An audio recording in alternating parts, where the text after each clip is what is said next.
ஓம் ஸ்ரீ வராகி தாயே போற்றி. எனது அன்பு குழந்தையே, நீ வாழும்போதே உன் வாழ்க்கையை மகிழ்ச்சியாய் வாழ்ந்துவிடு. ஏனெனில் எல்லோருக்கும் இங்கு மனித பிறவி அமைவது கிடையாது தானே. அப்படிப்பட்ட அற்புத பிறவி உனக்கு கிடைத்துள்ளது. இதில் வருகிற சின்ன சின்ன பிரச்சனைகளையும் கஷ்டங்களையும் துன்பங்களையும் பெரிதாக நினைத்து கொண்டு வருத்தப்பட்டு கொண்டே இருக்காதே. உன் வாழ்வில் விரைவில் நான் நல்லதை நடத்தி கொடுக்கத்தான் போகிறேன். எப்பொழுதும் மற்றவர்கள் சாதனை புரிவதற்கு நீ உதவி செய்யவில்லை என்றாலும் பரவாயில்லை. யாருடைய வேதனைக்கும் நீ ஒருபோதும் காரணமாக இருந்துவிடாதே என் தங்கமே. உனக்கு பிடித்த மனிதர்களோடு நீ சிரித்து சந்தோஷமாக எவ்வளவு நேரம் வேண்டுமானாலும் பேசு.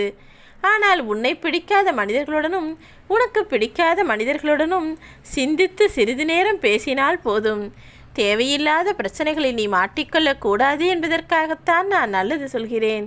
தவறுகளையும் அதை செய்த மனிதர்களையும் மன்னித்து நேசித்து வாழ கற்றுக்கொள் என் தங்கமே. அவர்களை மீண்டும் நம்பு என்று நான் சொல்ல மாட்டேன். துரோகம் செய்தவர்களும் தவறு செய்தவர்களும் திருந்துகிறார்களோ இல்லையோ, ஆனால் அதை மறக்க கற்றுக்கொள். வாழும் நாட்களில் நீ மகிழ்ச்சியாக வாழ்வதற்கு மற்றவர்களையும் அவர்களது தவறுகளையும் மன்னிப்பதுதான் சிறந்த வழியாக இருக்கும். அதிகம் கோபப்படுபவர்களிடம் நீ நெருங்கி பழகி பார்த்தால் அவர்கள் உண்மையாகவும் நேர்மையாகவும் இருப்பதால் தான் சில தவறுகளை பொறுக்க முடியாமல் கோபப்படுகிறார்கள் என்பதை நீ உணர்ந்து கொள்ளலாம். கோபம் இருக்கும் இடத்தில்தான் நல்ல குணமும் இருக்கிறது.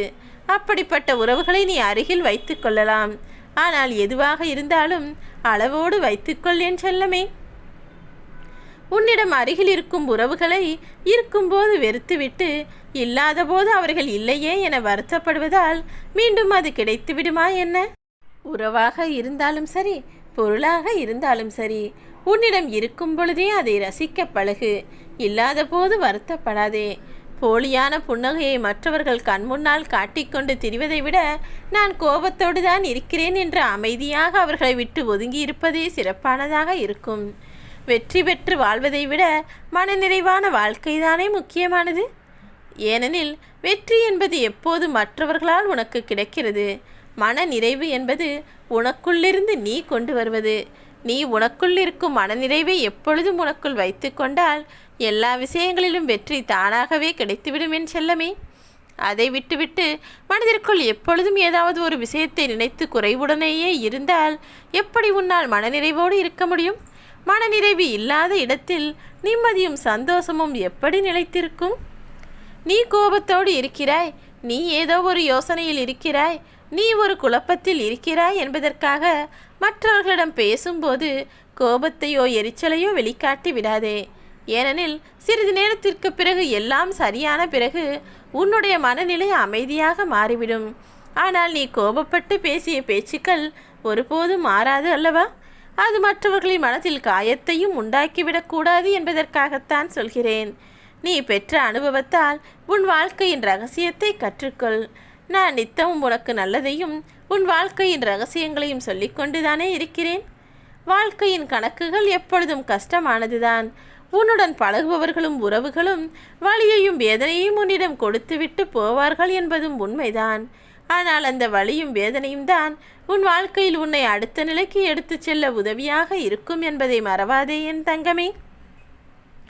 நீ பொறுமையோடு இருப்பதை பார்த்து பொறுக்க முடியாமல் உனக்கு துன்பத்தை கொடுக்க நினைப்பவர்கள் பொறாமை கொள்கிறார்கள் என்றால் அதுவே உன்னுடைய மன உறுதிக்கு கிடைத்த மகத்தான வெற்றிதான் என்பதை புரிந்துகொள்.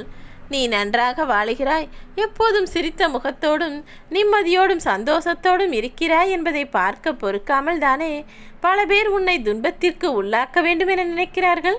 பரவாயில்லை, அவர்கள் எப்படி வேண்டுமானாலும் இருந்துவிட்டு போகட்டும். உன்னை பற்றி என்ன வேண்டுமானாலும் நினைக்கட்டும். ஆனால் நீ எப்பொழுதும் எல்லோருடனும் சிரித்த முகத்தோடும் நிம்மதியோடும் மனநிறைவோடும் இருக்க வேண்டும். இதைத்தான் உன் வராகி அன்னை நான் விரும்புகிறேன். உன்னுடைய வழியை நீ உணர்ந்தால் உனக்குள் உயிர் இருக்கிறது என்ற அர்த்தம். மற்றவர்களும் வலியும் வேதனையும் அடைவார்களே என்று மற்றவர்களுக்காக நீ யோசிக்கிறாய் என்றால் உண்மையான மனிதனாக நீ இருக்கிறாய் என்ற அர்த்தம். உண்மையான மனிதத்தன்மை அப்படி யாரிடம் இருக்கிறதோ அவர்களை நானே தேடி வருவேன். என் அன்பு குழந்தையான உன்னையும் அப்படிதான் நான் தேடி வந்துள்ளேன் என் செல்லமே. நினைத்தது உடனே நடக்க வேண்டும் என்ற உன்னுடைய எண்ணத்தை நீ மாற்றிக்கொள். உனக்கு தாமதமாக கிடைத்தாலும் தரமாகத்தான் எல்லா விஷயங்களும் கிடைக்கும்படி நான் செய்துள்ளேன். நீ அடிக்கடி கோபப்பட்டால் உன்னை நேசிப்பவர்கள் கூட உன்னை வெறுக்க ஆரம்பித்து விடுவார்கள். ஆனால் எல்லோரிடமும் நீ அன்போடு நடந்து கொண்டால் உன்னை வெறுப்பவர்கள் கூட உன்னை நேசிக்க ஆரம்பித்து விடுவார்கள் என் செல்லமே. எப்பொழுதும் உன் வாழ்க்கை சிறப்பாக வெற்றிகரமானதாக இருக்க வேண்டும் என நீ நினைத்தால் எல்லாவற்றையும் நடப்பது போலவே ஏற்றுக்கொள்ள பழகு. எல்லாமே உன் வாழ்வில் சிறப்பாக இருக்க வேண்டும் என நீ ஆசைப்படுவது போலவே உன்னுடைய வாழ்க்கையை உயர்வானதாக நான் அமைத்து கொடுக்கிறேன்.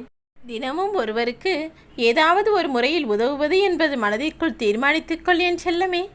உதவி என்றால் பெரிய விஷயமாகத்தான் இருக்க வேண்டும் என்ற அவசியமில்லை. ஒரு சிறு புன்னகையும் நீ பேசும் ஆறுதல் வார்த்தைகளும் கூட மற்றவர்களுக்கு உதவிதான். அதன் மூலமாக உனக்கு கிடைக்கப் போகும் நற்பலனானது மிக பெரிய அளவில் இருக்கும். உன்னுடைய முயற்சியில் எந்த தடைகளும் வரவே கூடாது. நீ நினைத்ததெல்லாம் உடனே நடந்துவிட வேண்டும் என யோசிக்காதே. நடந்து போய் கொண்டிருக்கிற உன்னை பாய்ந்து செல்ல வைப்பவை உனக்கான தடைகள் தானே. எதுவுமே நடக்காமல் இருந்தால் உன் வாழ்க்கையும் மெதுவாக முன்னேற்ற பாதையில் சென்று கொண்டிருக்கும். ஆனால் ஏதாவது ஒரு தடை வரும்போது தானே அதை எப்படியாவது தாண்டி கடந்துவிட வேண்டும் என சவாலாக நினைத்து கொண்டு உன் வாழ்க்கையை முன்னேற்றுவதற்கான பாதையில் நீ முயற்சி செய்கிறாய். அதன் மூலமாகத்தான் நீ நல்லதை நடத்தப் போகிறாய். எல்லாம் உன் வாழ்வில் நல்லதாக நடக்க வேண்டும் என்பதற்காகத்தான் இந்த சிறு சிறு தடைகளை உன் வாழ்வில் வைத்துள்ளேன். நீ செய்யும் செயலை பற்றி உன் மனம் என்ன சொல்கிறது என்பதை கேட்டு முடிவெடு. ஏனெனில் இது உனது வாழ்க்கை. மற்றவர்கள் யார் என்ன சொன்னாலும் நீ கவலைப்பட வேண்டாம். இன்று இருக்கும் இன்பமும் துன்பமும் உனக்கு நிரந்தரம் கிடையாது. நீ செய்யும் நன்மையும் தீமையும் எப்பொழுதும் நிரந்தரமானது. ஒரு நாள் இல்லாவிட்டாலும் ஒரு நாள் அதற்கான பலன் உனக்கு கிடைத்தே தீரும் என் செல்லமே. பெற்றவர்களை மறந்துவிட்டு என்னை வந்து வணங்குவதால் அவர்களுக்கு எந்த பயனும் இல்லை. சிறு சிறு பிரச்சனைகளுக்காகவெல்லாம் உன்னை பெற்றவர்களை நீ மதிக்காமல் தனியே தவிக்க விடாதே. ஏனெனில் உனக்கும் வயதாகும், உனக்கும் பல சூழ்நிலைகள் வரும். உன் வாழ்விலும் கூட இதே நிலை வரும் என்பதை மனதில் வைத்துக்கொண்டு உன்னை பெற்றவர்களை மதிக்கப்பார். அவர்கள் தவறு செய்தாலுமே கூட எடுத்து சொல்லி மாற்ற வேண்டுமே தவிர அவர்களை புறக்கணிக்காதே என் செல்லமே. ஒரு அம்மாவாக இருந்து இதை உனக்கு சொல்ல வேண்டிய கடமை எனக்கு இருக்கிறது. வானம் அடிக்கடி கருமை அடைந்தால் மட்டும்தானே நட்சத்திரங்களை உன்னால் பார்க்க முடியும். பகலில் வெளிச்சமாய் இருக்கும்போது பார்க்க முடியாதல்லவா? அதே போலதான் நீ துன்பமும் தோல்வியும் அடையும் போது மட்டும்தான் அதன் மூலமாக உன் லட்சியத்தை மிக விரைவாக உன்னால் அடைய முடியும். இது எல்லாமே என்னுடைய சோதனைகள் தான் என் செல்லமே. யார் வேண்டுமானாலும் ஆற்று நீரையும் குளத்தையும் குப்பைகளை போட்டு கலங்கடித்து விடலாம். ஆனால் அந்த கலங்கி போயிருக்கிற குளத்தை தெளிய வைக்க வேண்டுமானால் அந்த குளத்தால் மட்டும்தானே முடியும். அப்படிதான் உன் மனதும். உன் மனதை கஷ்டப்படுத்த யார் என்ன வேண்டுமானாலும் செய்திருக்கட்டும், எந்த விஷயம் வேண்டுமானாலும் நடந்திருக்கட்டும். ஆனால் கலங்கி போய் இருக்கிற உன் மனதையும் குழம்பி போய் இருக்கிற உன் மனதையும் தெளிய வைக்க உன்னால் மட்டும்தான் முடியும். தெளிவான மனதோடு இரு. எல்லாம் உனக்கு நல்லபடியாக நடப்பதற்கு உன் வராகி என்னை நான் துணையாய் இருப்பேன். ஓம் ஸ்ரீ வராகிதாயே போற்றி.